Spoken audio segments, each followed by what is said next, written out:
Secretary, Mr. Bonito here, Mr. Vishnu Wardana, Mr. Marwar Sirait, and I apologize if I don't mention all the distinguished attendees. It will take a full half an hour, I think, of your excellencies. First of all, I would like to express the great honor that I receive in being invited to this forum. It's the first such event that I was invited to in all these years. So actually, I was a bit hesitant in attending, but I understood that this was some sort of instruction from my boss. So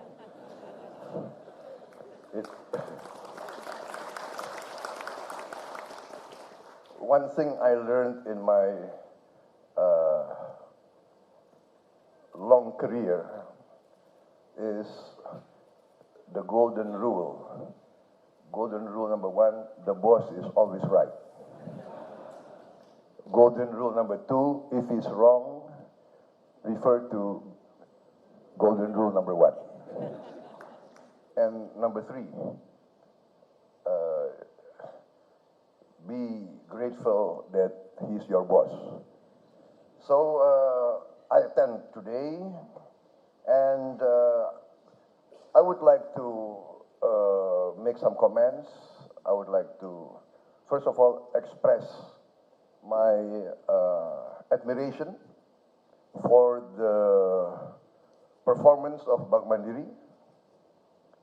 Yes, I'm proud of Bank Mandiri as an Indonesian. I understand that Bank Mandiri is,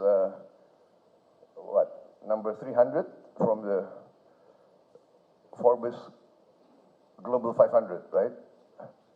So not bad, right?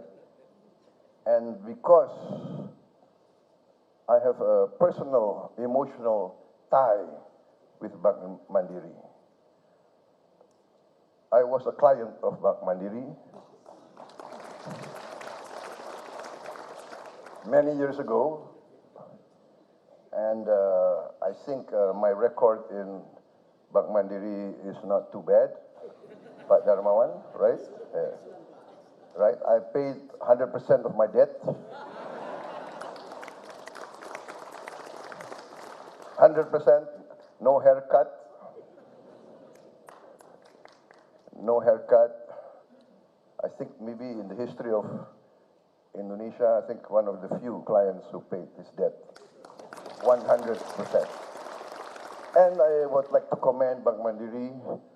I understand your NPL is one of the lowest, perhaps the lowest in Indonesia, and one of the lowest in Asia also. So I think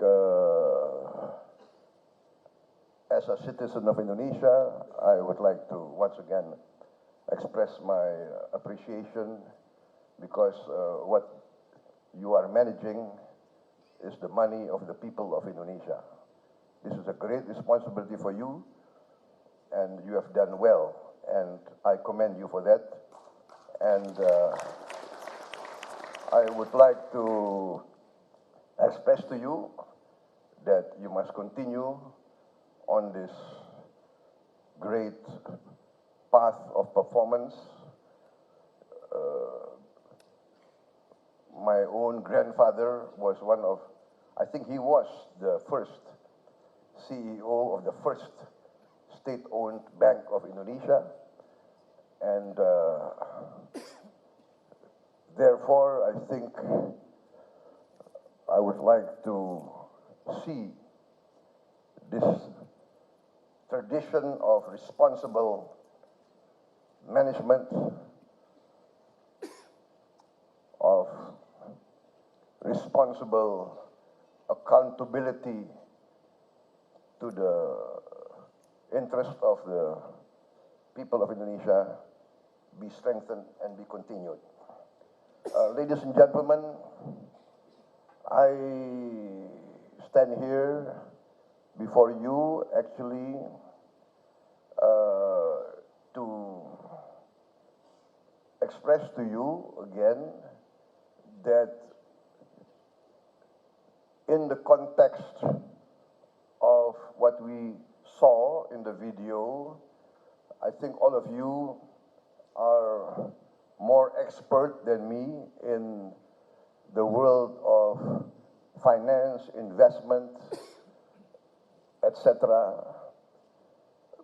But for me, economics, finance is actually very basic.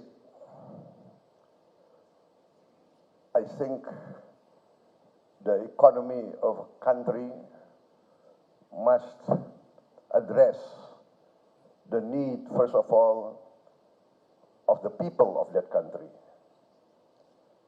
And one thing that I am convinced of in my career is that every people in every part of the world, whatever nation, whatever race, whatever religion, whatever economic and political philosophy, every people in the world desire the same basic things: life, liberty, and the pursuit of happiness. This is a common interest of humanity. And one thing that I am very convinced of, being an amateur historian, being a student of history, being a former soldier, one thing I'm convinced of, the people of all the world, especially, I'm convinced, my people, but I think all your peoples also, desire prosperity. Life, liberty, and the pursuit of happiness means prosperity. Every country, every nation, every people desire this. That means every leader of every country must aspire to bringing prosperity to their people. Whatever political ideology, whatever platform, whatever origin of our aspiration, every leader of every country must aspire to achieve prosperity. And as a student of history, I must say that I am now convinced more than ever in my study of history, in my experience of my own country's history, there can be no prosperity without peace. Therefore, the duty of every government and every leader is to try to achieve peace, to maintain peace, in order to bring prosperity. As every simple trader in the most simple market, in the most simple village of Indonesia will testify. If there is tension, if there is turmoil, if there is a deterioration in the peace of the country, the trader cannot carry out his livelihood. If the trader cannot go to the market and sell his goods, who will buy the produce of the farmer? Who will buy and sell the produce of the fisherman? Where can the common people buy their basic needs? So the economy, I think, must, in my opinion, refer to this basic fact. Peace and stability is the key to prosperity. And that is the challenge that every country has to go through. And I think Indonesians must be proud. We have gone through tremendous challenges. Our independence, we got through many, many years of fighting for our independence. We did not get our independence as a present. We had to fight in many parts of Indonesia.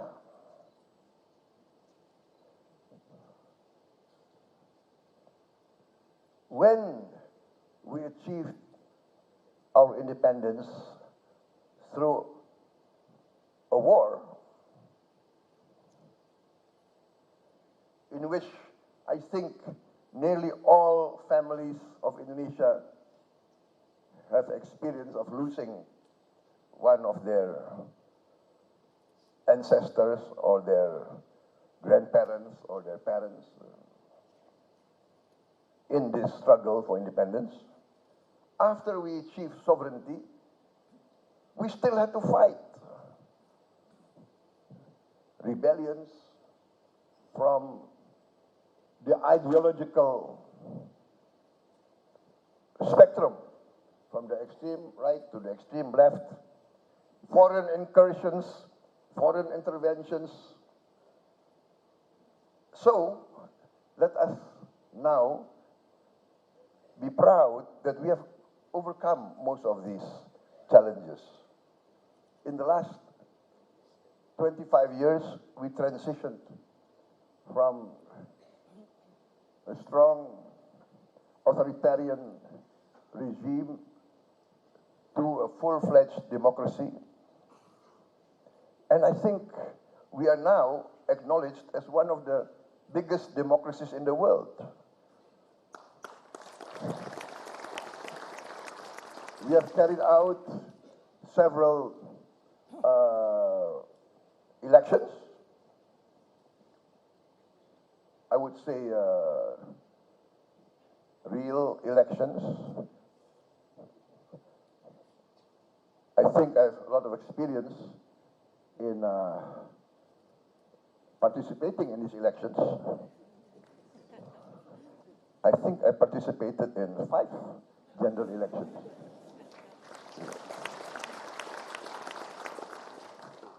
And let me testify that democracy is really very, very tiring. Democracy is very, very messy. Democracy is very, very costly. And we are still not satisfied with our democracy. There is a lot of room for improvement. But also, let us not have this inferiority complex of always feeling that we are inferior to everybody. I think Indonesia must be proud.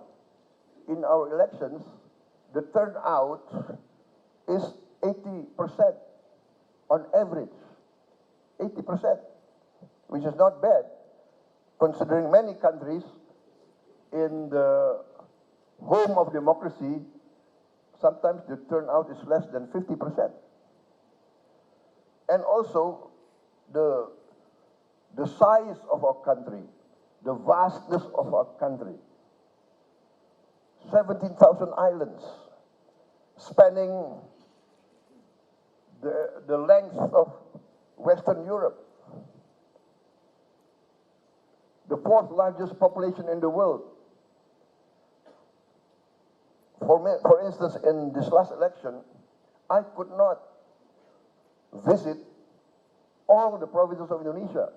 From the 38 provinces, I only managed to visit, I think was only, the last count was 26. So I still, after this election, I still have to go to the rest of the provinces, because I think it was also a promise that the provinces that I could not attend during the campaign, I will come after the campaign. What I'm saying, my point is that Indonesia is a country with great aspirations. My people, my nation have great aspirations. We have great problems. We have great challenges, but we have great aspirations, and we try to achieve those aspirations. We have 820,000 voting stations. 820,000 voting stations, and we carried out five elections on the same day. Election of the president, election of the national parliament, the provincial parliament, the district parliament, the kabupatens, and the cities, and also our regional chamber, which could be maybe equated with the Senate in many countries. 5 elections in the same day, 820,000 voting stations, and everything without any violence, without any incident. And we are carrying out all the processes. Yeah? There are reports of misdemeanors, etc. Everything will be investigated and will be addressed. In the midst of all this, in the midst of all the challenges, the last being the 98 economic meltdown in Asia, in East Asia. After that, our transition to a full democracy, and after that, we had the 2008 financial crisis, and after that, we had the pandemic, COVID, and we have now the geopolitical uncertainty everywhere, which will provide an impact on the economic situation of many countries. Indonesia still managed to weather all these challenges, and everybody must acknowledge that we have done not too bad. We still maintain growth after a pandemic. One of the most vibrant, I think, growth in the world. We have maintained our inflation, one of the lowest in the world. Not bad for Indonesia. And we have maintained a good, prudent economic and fiscal management. I think Indonesia has a good record. We have never defaulted in our economic history. The debts of former regimes have always been honored and cleared by succeeding regimes. Even though they were perhaps ideologically and diametrically opposed. All the debts of the Sukarno era had been honored by the Suharto regime. All the debts under Suharto regime have been honored by succeeding governments. That is our tradition, because in our culture, it is very bad. In fact, it is a taboo to not honor your debt. Our trade balance has been positive for what, the last 5 years? Tremendous, Pak Perry, terima kasih. And our reserves are very healthy, although it must be better in the coming years, right? We are determined to maintain this trajectory. This proven record of prudent and wise management, I think, is very essential, because we see in many parts of the world, for instance, inflation sometimes very difficult to control. So we are very determined to be vigilant. I think the government of President Jokowi is quite successful and maybe unique in managing inflation creatively, right? By attention to detail, by micromanagement. As you know, I was many years opposing Pak Joko Widodo, many years, and he defeated me twice. You see, Indonesians laugh when somebody feels sad. But I think they laugh because they sympathize with me. But you know one thing that I learned as a soldier, former soldier, we respect a strong opponent. That is the unique psychology and culture of a real warrior, a real knight. When we are faced with a strong opponent, we respect him, especially after he defeated us. And we try to learn, how was I defeated? And again, the age-old advice of many of our forefathers: if you can't beat him, why don't you join him? Especially if he offers and asks and invites us to join him. That was not an easy decision. Many of my close supporters became angry at me, as if I sold out. But in the end,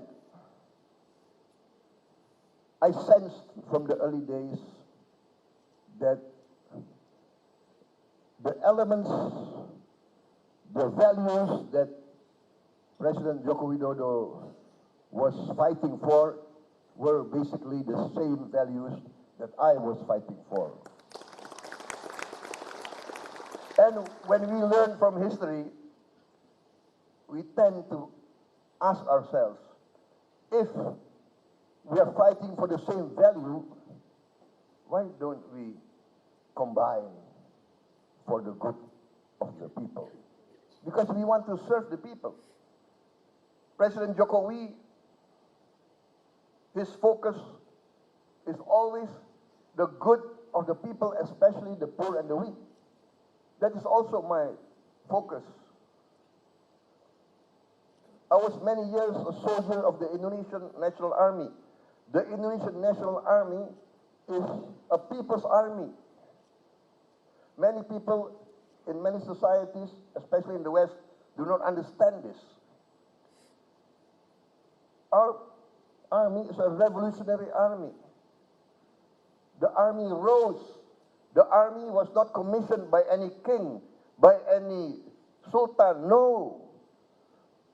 The army rose, village by village, town by town, city by city. The first commanders of the Indonesian army were elected. They elected their own company commanders, their own battalion commanders, their own armed forces commander. That's the history of the Indonesian army. Therefore, any officer of the Indonesian army depend on the people. In the first years of the Indonesian War of Independence, there was no budget, there was no Minister of Defense, there was no Minister of Finance, there was not a parliament. We did not have a currency. How did our soldiers eat? The village people gave food. Even in 1970, as a young cadet, I experienced the poor villages. When we trained in the villages and the mountains, they gave us food, they gave us water, they gave us tea. And they were living in huts. This is the close bond between the Indonesian people and the military and the army. My point is, in the end, every Indonesian leader must consistently and consciously strive to better the livelihood of the people. And that is why I joined forces with Jokowi against advice of many of our supporters. And in the process of me joining him, I learned a lot. I understood the mechanism. I saw his policies. His policies, what we call is keberpihakan, taking sides. In every policy, we have to ask, who do we serve? Who do we take sides with?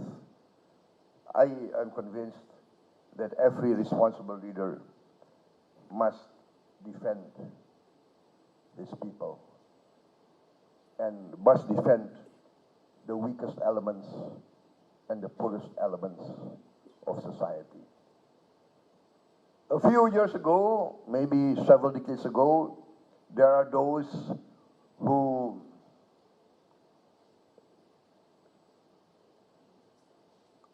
always espouse the greatness of one sort of economic philosophy. There's a certain thinking that the poor are weak, and there's a certain philosophy that champion the thinking of survival of the fittest, some sort of social Darwinism. If you are poor, you are weak. The responsibility of a government actually is only to regulate. The responsibility of a government is basically some sort of referee, some sort of watchdog. But there must be free fight. Another philosophy says that a government, a leader is responsible to defend his people. And that's the Indonesian tradition. We have to take care of our poor, of our weak, and of our hungry. economic growth just for economic growth without addressing poverty and hunger, I do not think is viable. We need growth, we need wealth, we need prosperity, because we have to create jobs. We have to support trade, support commerce, support business. This is the philosophy, the ancient wisdom of our history. The duty of a government is to enhance, promote commerce, promote trade, to create wealth, so that with the wealth we can help those who are left behind. So I think this is the philosophy of Pak Jokowi, which in 2 terms I think has proven relevant. As I said, all the macro indicators, you know more than me, right? We are vibrant, we are growing, and I am optimistic.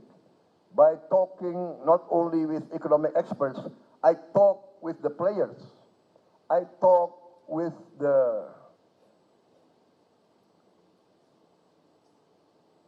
economic players of all levels, from the top taipans to the middle, to the cooperatives, to the village traders.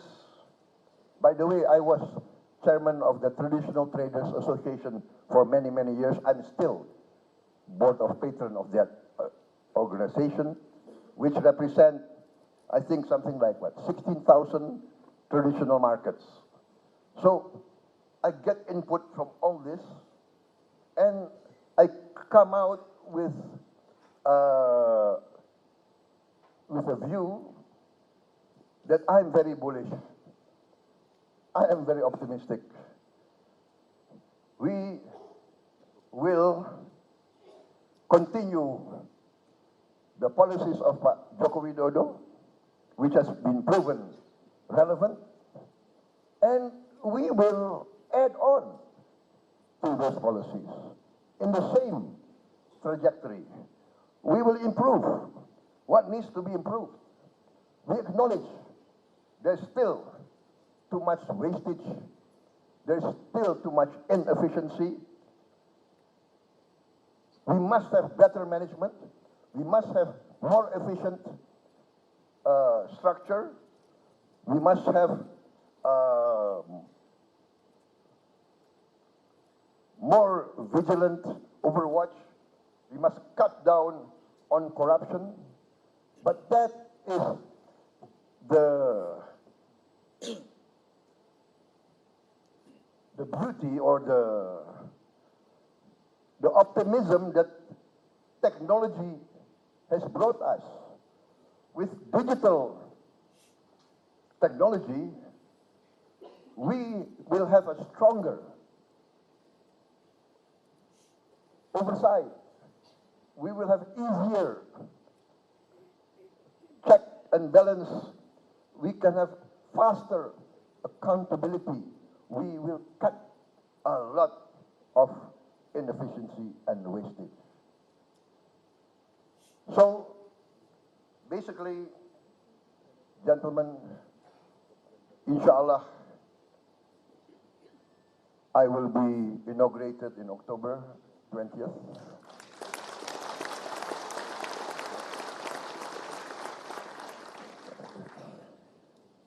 And I think the transition will be very smooth because, as you know, of the 3 candidates, my team is very open that we say that we are part of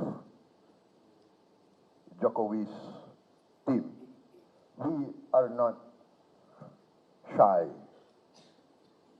And we say, if, especially in the military, if your azimuth when you navigate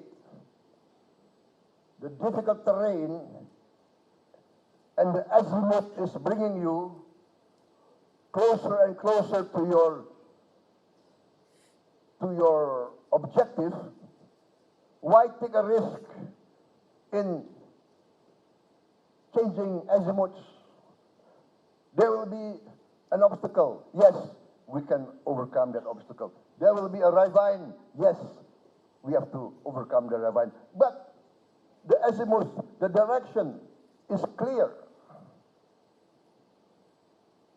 We are blessed with a lot of resources, but we must be capable in managing those resources so that those resources are used wisely and will be used by our future generations. People talk about climate change, environment, dangers, etc. We are experiencing it. Nobody has to lecture us. We are experiencing day by day.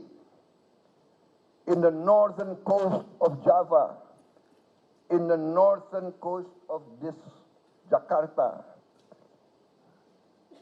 my people are living every day with water up to their knees in their bedrooms.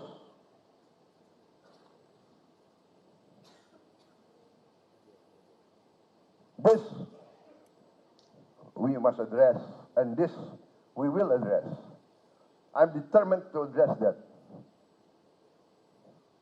We cannot be a member of the G20 and our people are living in such conditions. Therefore, ladies and gentlemen, I am very bullish, my team is very bullish. I speak with all the stakeholders, yes. They are very bullish.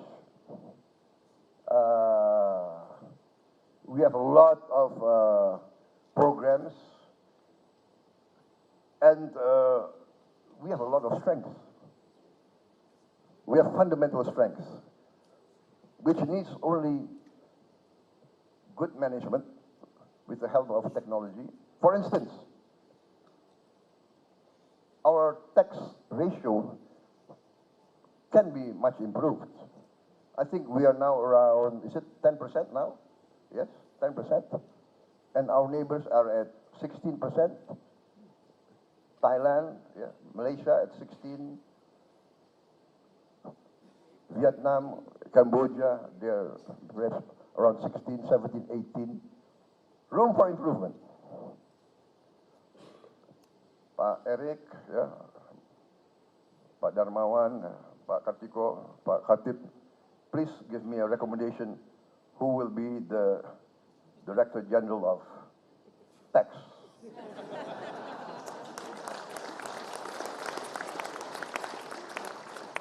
Right? But being a former businessman, actually I'm still a businessman. You know, how can I finance my campaign, right? A lot of journalists around here, yeah? Okay.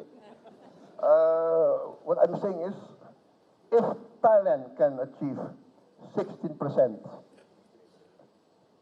tax ratio, if Malaysia can, if Vietnam can, if Cambodia can, why cannot Indonesia? That is my question to all the managers, the economic experts. Please let us, not in the sense that we have to increase taxes. No, we have to widen the tax, what do you call it, the tax payers, right? And I think this can be done. If from 10% we can increase to 16% like Thailand, 6% of $1,500 billion GDP. That's significant, right? That is what?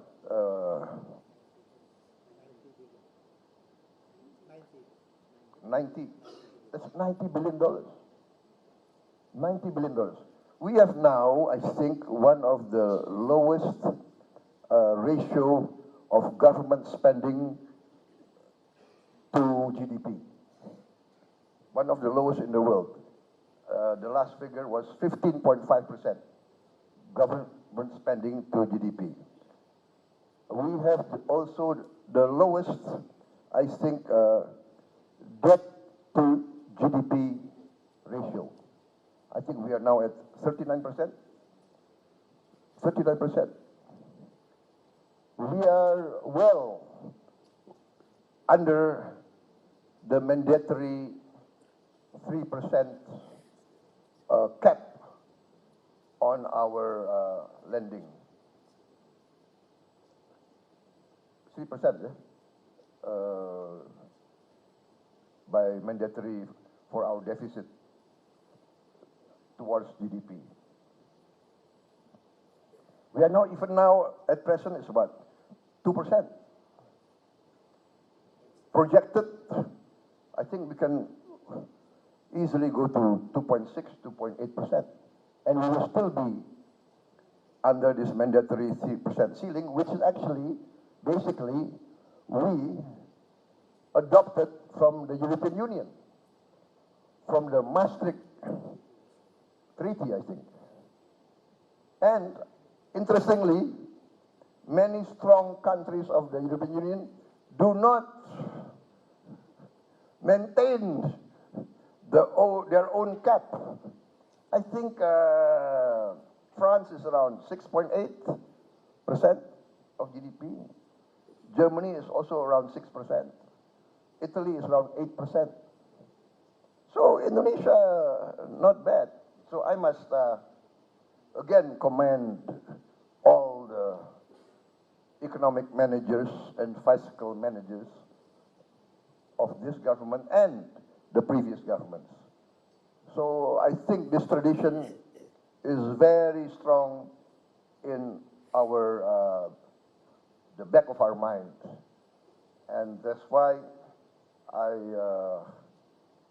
would like to maintain this close cooperation between the top players of industry and commerce, between the bankers, financial system, the government, political leaders, the middle and weakest part of the economy, small enterprises, yeah, UMKM, yeah, the middle and small enterprises, the cooperatives of the farmers, the fishermen, the traders. I think our approach is collaboration, cooperation between all these economic players. We do not want a zero-sum game. We want a collaborative effort. Our strategy is not a zero-sum game, not winner takes all, but we want win, win, win, win. That is what we want. We are open for investment. We would like to see more investment. And in order to attract investment, as I said, I am of the opinion that we must clean up our act, improve, once again I said, efficiency, mitigate, if possible, eliminate, but at least mitigate more and more corrupt practices, enforce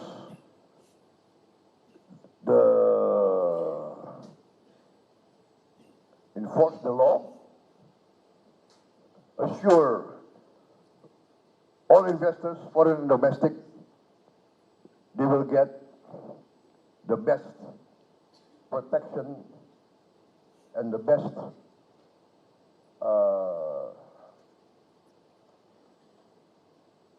perlakuan, ya, the best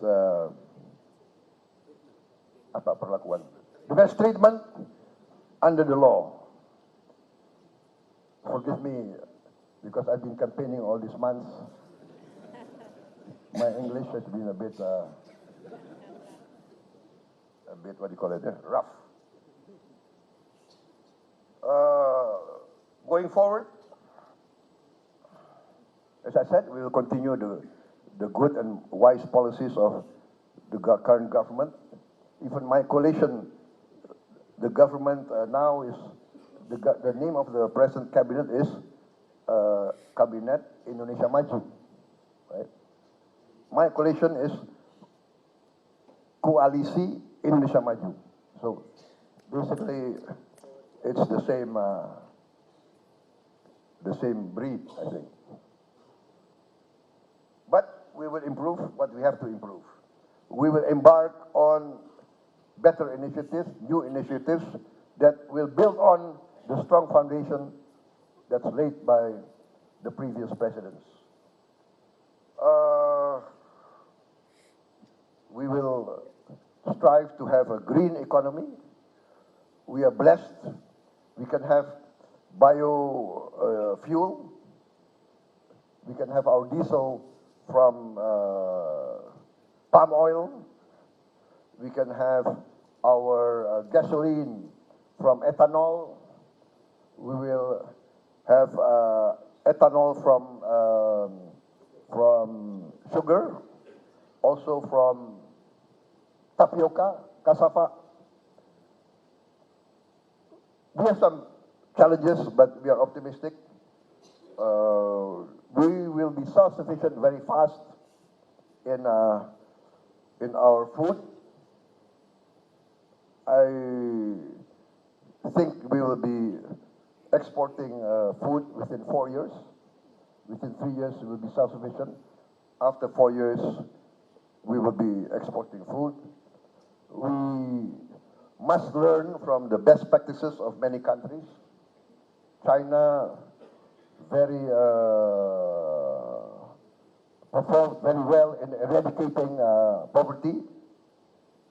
India, once we see India in the media with famines, etc. Now India is one of the biggest exporter of food in the world.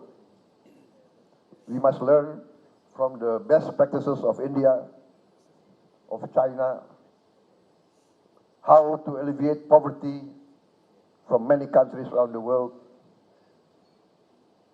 In conclusion, ladies and gentlemen, I'm convinced, basically, I'm personally convinced that we can boost our growth.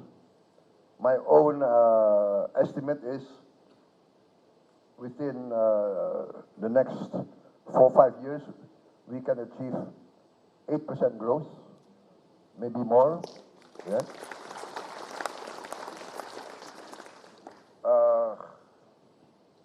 I think that basically concludes the remarks that I want to make. Once again, very proud of Mandiri. Please continue your good performance and manage our assets as wisely and as prudently as possible. That's also the guiding principle of the next Indonesian government. We want growth, but we want to overcome poverty. We want to create jobs. We want to get rid of hunger. And the way forward is very clear. We will push efficiency. We will push rational decision making. There can be no distortion of the economy. We must carry out best practices, and we are very optimistic we can carry that out. We will look for the best and the brightest of Indonesians. We will work democratically, but we will not be shy from taking decisive actions, because the present age has created a new phenomena. The poorest of the poor knows what is happening. With the technology, with IT, with social media, with TikTok, the most remote part of Indonesia know what is happening. They know who is fighting for them. And they cannot be manipulated easily anymore. So I think that concludes my remarks. We are open for business. We would like to investment from everywhere. What can be done by the private sector, we must allow the private sector to do it. State-owned enterprise by Eric, yeah, we must rationalize. If there's no real strategic reason, maybe we have to really have a program of rationalizing and privatizing many of the state-owned enterprises. The state can regulate, the state can oversight, the state must also have a strategic decision-making in the strategic sectors. But basically, I don't see, for instance, why we need to be present in every sector of the economy, right? I mean, I think tourism in the 50s, the government has to take a pioneering role, but now I think we must allow the private sector to be more and more dominant. If possible, we don't need, I think, state-owned hotels, I think. What do you think, Eric? Right? But I'll ask for your advice. Yeah. I want to take a rational and common sense approach, and I need all the advice I could get, and therefore, you know, I want the best input. So please, ladies and gentlemen from this forum, actually, if I have time, I would like to sit and hear the panelists. So maybe I come incognito later on this afternoon.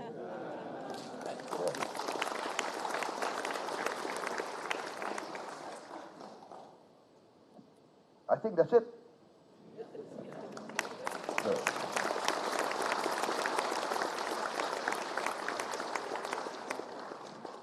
I think I've mentioned in conclusion 6 times already. Wassalamualaikum warahmatullahi wabarakatuh. Thank you very much. Thank you, Excellency, for your remarks. Please remain on the stage as we will proceed with a token of appreciation presentation by Bank Mandiri.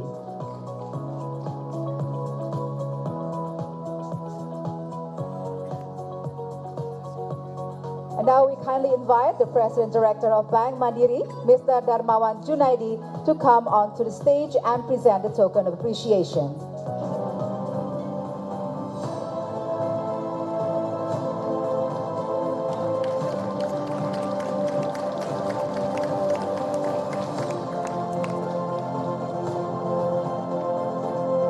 And now we will have a photo session. We kindly invite our honorable guest, Minister of State-Owned Enterprises, His Excellency Mr. Erick Thohir, Vice Minister of State-Owned Enterprises, His Excellency Mr. Kartika Wirjoatmojo, Governor of Bank Indonesia, His Excellency Mr. Peri Wardio, Ambassador of the Republic of Turkey, His Excellency Professor Talib Kujukjan, Ambassador of Spain, His Excellency Francisco de Aziz Aguilera Aranda, Ambassador of United Arab Emirates, His Excellency Abdullah Salim Al-Dahiri, President Commissioner of Bank Mandiri, Mr. Khatib Basri, Vice President Commissioner of Bank Mandiri, Mr. Andrinov Chaniago, President Director of Bank Mandiri, Mr. Darmawan Junaidi, and Vice President Director of Bank Mandiri, Mrs. Alexandra Askandar.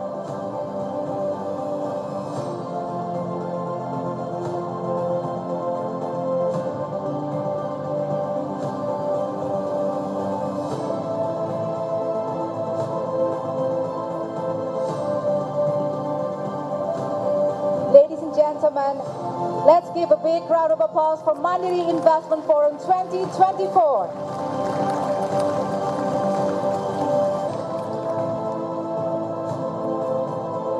We would like to extend our heartfelt appreciation to His Excellency Mr. Prabowo Subianto for his remarks.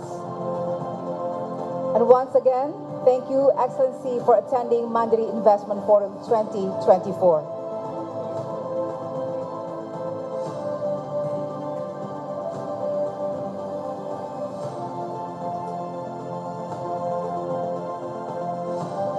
And now, ladies and gentlemen, the Minister of Defense and the Minister of SOEs will leave the forum.